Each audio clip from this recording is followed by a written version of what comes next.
escucharlos tú y yo. Vamos a escuchar cómo dice la bata. Mu, como dice mu, como dice mu.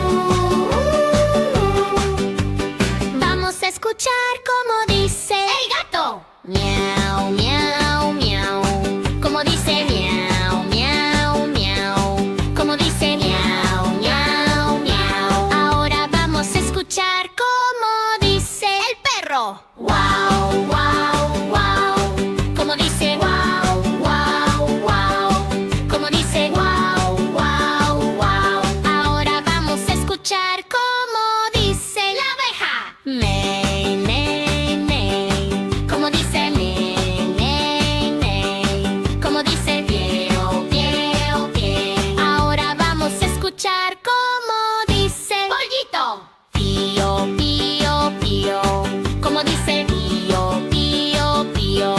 Como dice pío, pío, pío. Ahora vamos a escuchar cómo dice el cerdo. Oink, oink, oink. Como dice oink, oink, oink. Como dice oink, oink, oink. Ahora vamos a escuchar cómo dice el pato. Cuac, cuac, cuac. Como dice cuac, cuac, cuac. Como dice cuac, cuac, cuac. Shh. ¿Qué se oyó? Un sonido fuerte sonó. No hay miedo, ven a jugar. Escucha al lobo aullar.